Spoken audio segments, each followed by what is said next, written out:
Welcome back. Welcome back. Welcome back. All right.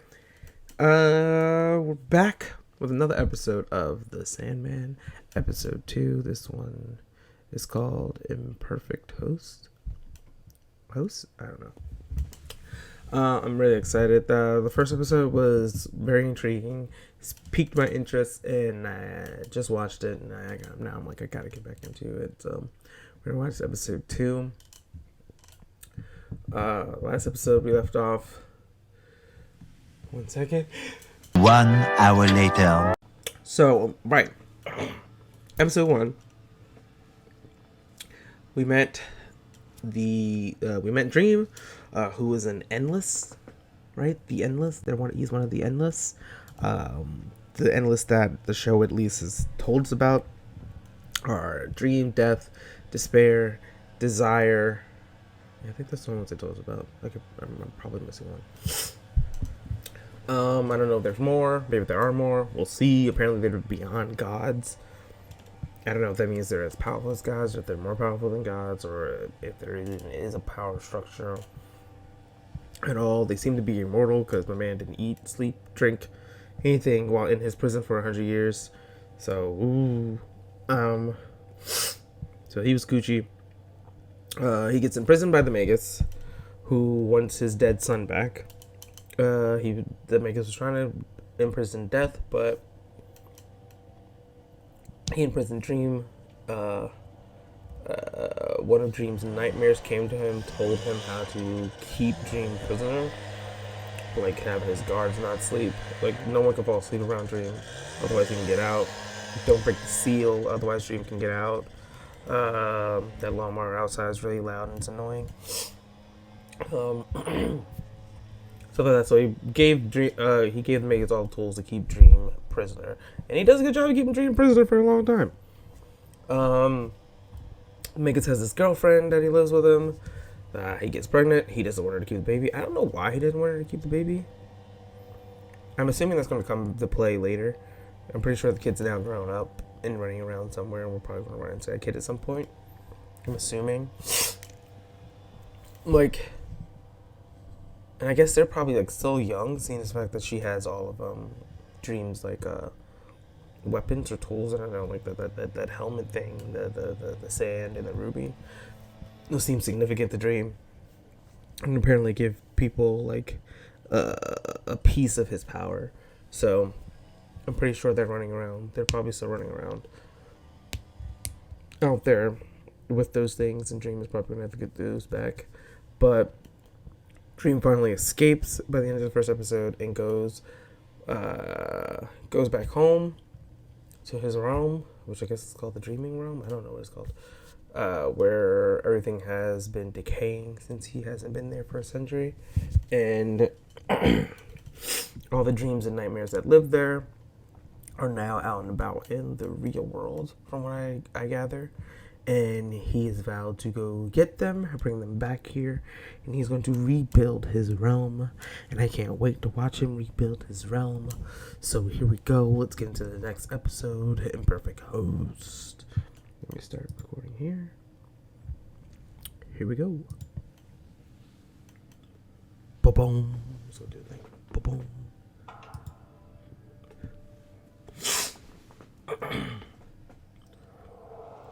Boom. Warner Media.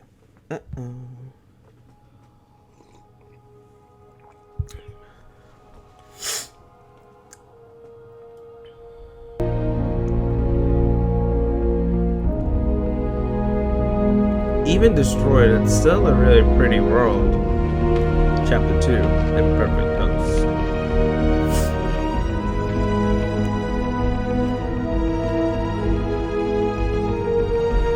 Lucy, what have you been doing since you've been gone for a century? Like, trying to keep everything together? I kept a journal for a while. Oh, okay. I mean, it looks really sad. He was like an older Timothy Chalamet, even though they're probably the same age.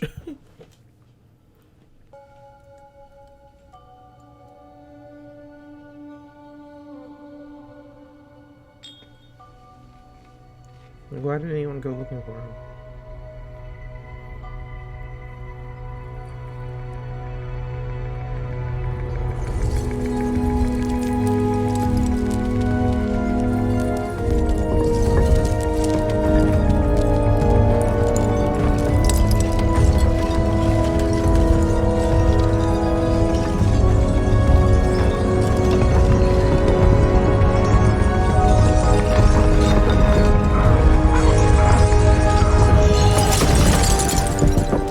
Are you weak, my guy?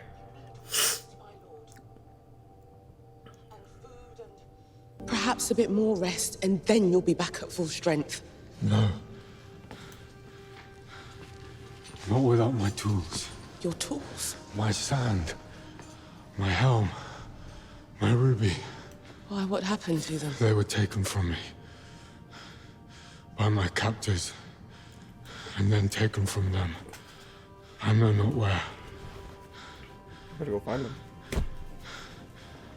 Nor what I am without them. Buffalo, New York. Assalamu alaikum, darling. How are you? Well, you'll never guess what I am looking at. It is a Caravaggio. And it can be your Caravaggio for 22 million. Well, of course you can think about it, but not for too long. Giovanni, sono Giorgiane. Oggi ho disturbati al lavoro un po'. An art dealer. Un'altra dei volumi di Vasari. Ah sì, è molto bello. Dites au directeur que Madame Daudet l'a appelé. Oh my, she gets around. She knows a lot of languages. I see you, lady. I see you. Is that a katana? What is that? But now, Quite the place you got here, Ethel. who are you? Corinthian, right? In was the easy part. The hard part was finding you. You've done a very good job of convincing people Ethel Cripps doesn't exist. Oh.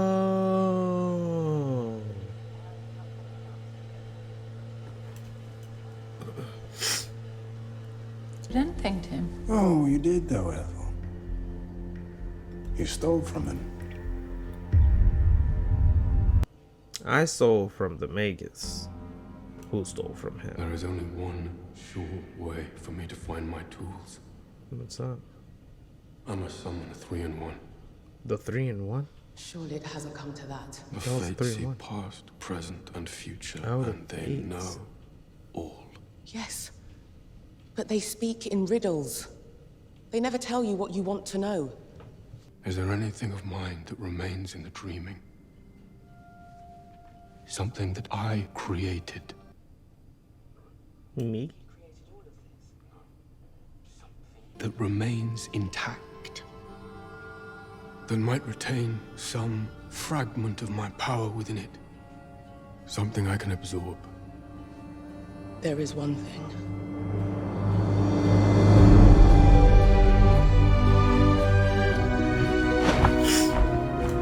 Is it this dragon thing? What is this? What is this thing? What are you? What are you? Sir, what are you? What are you flying? Flying. What are you thing? What are you? Who's this guy? Who are you? That looks like one of those creatures from that show. Gregory? Oh, you can fucking fly.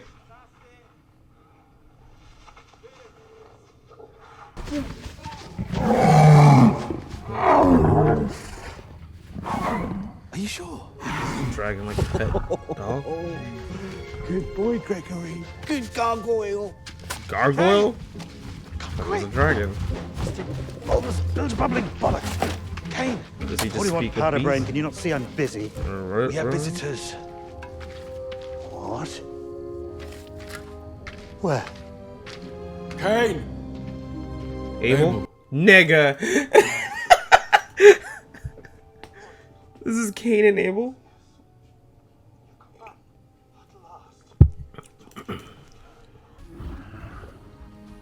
You have served this kingdom with great honor. You will be missed.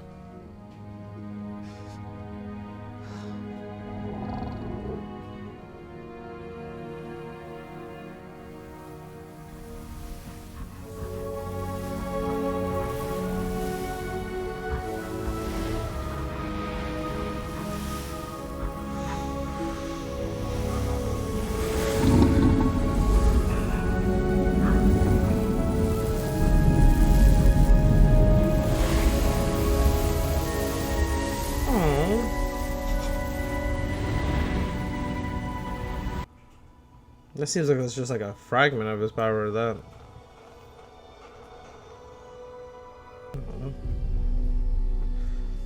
Okay. Good luck, my lord. Simpering suck up. Oh my god, you're gonna kill him again?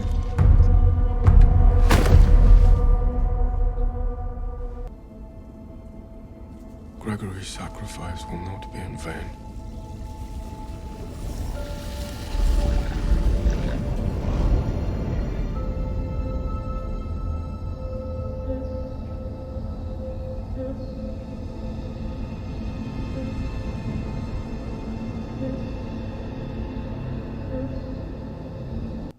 I thought that's not you, sir. What's going on?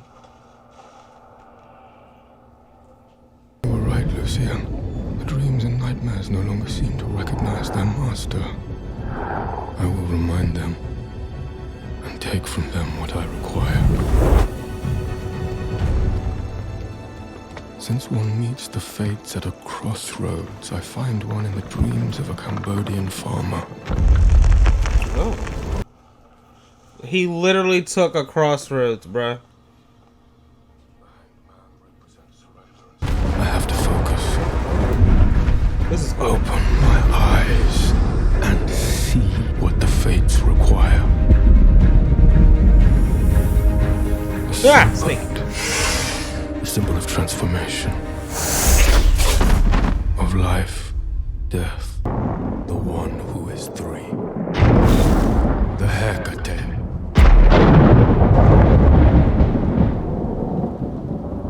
Morpheus. It's been a while. She's pretty. You look thin, love. Are you eating? No. Are you hungry? Very. But not for food. Look at him. He wants something. You have found me out. I do want something. You may ask us 3 questions.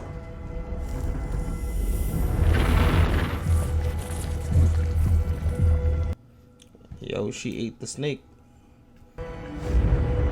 Oh god, that's weird. And get 1 answer from each of us. Thank you, ladies. My first question. I had a leather pouch filled with sand. Where is it? It was sold in London.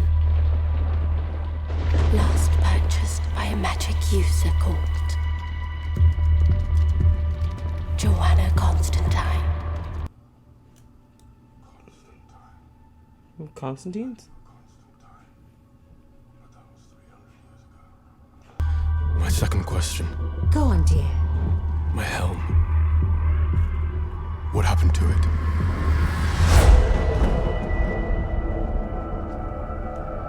It was traded away to a demon for the amulet of protection. Last question. Uh-huh. Your ruby? My ruby. Who owns Who it? holds it now? A baby? Your gem was passed from a mother to a son.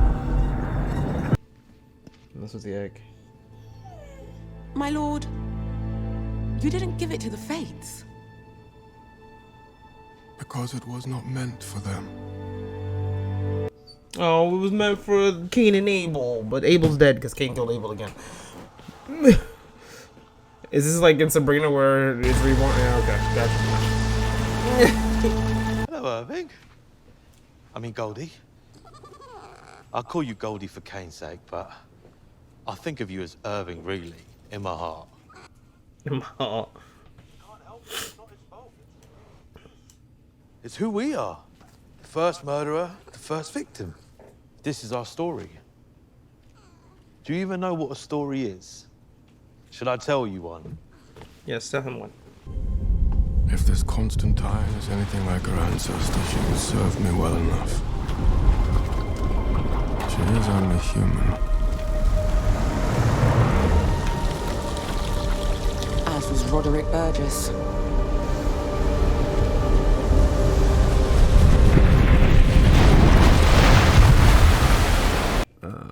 But that episode felt more like a setup for the rest of the season. Like that, I feel like that It was only 37 minutes. I feel like you could have tacked that on to the end of the last episode.